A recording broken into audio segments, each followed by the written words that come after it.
You wanna hang out? Oh my goodness. That finally started.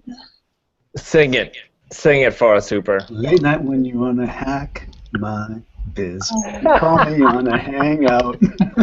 Oh man, welcome to episode 81 of Hacking Business Technology, where Drake has somehow appeared. And turned white. Or turned into Matt Hooper. Yeah, I guess technically I'm not white, but that's fine. We're not going to go into race. Well, actually, we could. We could go into it. Race is a beautiful thing. It's not about business technology, though. We're very serious on this podcast. We need to focus. Yes, I saw you button up your shirt a couple weeks ago. Oh, look at this. We're so formal today, Matt. Yeesh. Well, I work in an office now, so I feel like I need to dress up a little bit better. But yeah. Yeah, this is so weird. Barron's at an office and we're all at home. Yeah, How did this world flip? it really is messed up. I really craved it. I craved having a team to work on stuff again. Mm-hmm. That sounds weird. What's funny is everyone is always trying to go for working from home. How do I work from home 100% of the time? And I don't know. it's tough. It is tough.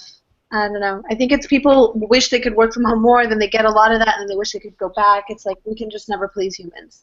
No. Well, homeschoolers know how to do it, so there needs to be like home working play groups and stuff like that. Yeah, so like office playgroups?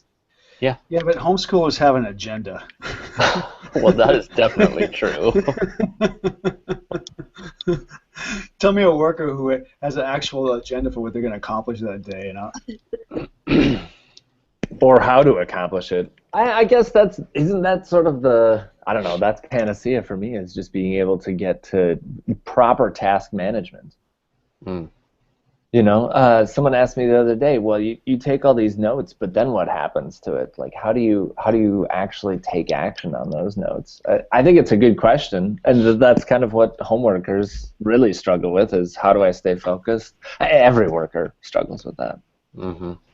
Because by the time you make your list, then your list has grown, and by the time you go to meetings end to end all day long, your list has further grown, and then you really accomplish nothing more than you started, and it's just a vicious cycle. It makes me crazy just thinking about it. Then that's where prioritization comes in, and saying no.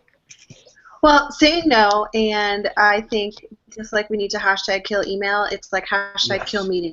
How cool would it be if every corporation said, this is a day for you to do whatever you need to do, everybody has no meetings on this day? Yes. Dude, that is so true. Hashtag not 15 different places for you to get assigned tasks. Yeah.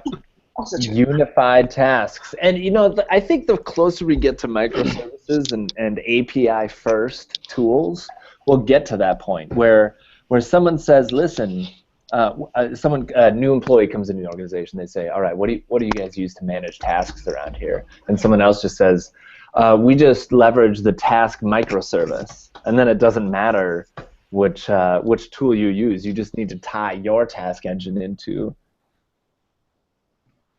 That sounds quite idealistic.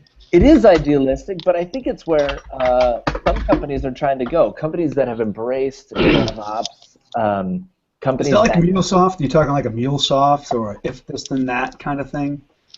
Yeah, or Zapier. even maybe not Zapier necessarily. Well, I guess you could use Zapier, but I think more along the lines of like Basecamp, for example. Let's say you use that for your project management app, but really, if you like to use Microsoft Project, you can use it. You just have I want to Trello. integrate with Basecamp. I want every place that anybody wants me to ask me to do something, I want it to end up in my Trello board. And then I want to just slide it to the no way, never going to do bucket. Like, well, yeah. So it's like this concept of a federated task model, right? Yeah, like, yeah. There's the project managers that are attached to their MSP project files. There's the people who are in operations as well, that have got tickets and they're part of their queue. You've got people who are like us that might use Evernote or Trello or other tools that are on our mobile apps, right, to manage things. And then there's people who just still send tasks over email expecting that somehow you'll remember and get it done. and so on and so forth. It's like, could just someone federate that for me and just give me one list to work off?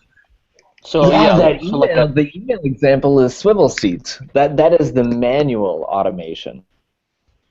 Swivel seat. So like chairs. someone says, please do this in email, and you go over here to your task engine, you say, okay, now I'm going to do it. I suppose. all right, so we're talking about like an API for tasks, like a service bus that you could pull it into any tool that you want, but it's the same repository of tasks for the entire enterprise. Yes. Yep. I love that. So you could do Trello, Hooper, but everyone else could use something else. Yeah. Exactly. Yeah. Whatever they want. Yep. They If they just like pull it. from the bus. But Yeah. I think that can go a lot further than just tasks, you know? Like, let's do that for email. I like Google Apps or Gmail. All right, then you can use that. Or if you want Outlook, you can use that. Yeah. So there's a request thread bus, and then there's a conversation thread bus. Yeah. Mm. All sorts of buses. I don't know what a bus is. So, yeah, I mean, we've talked about that with ITSM tools as well. Mm-hmm. Right. Yeah, you can put other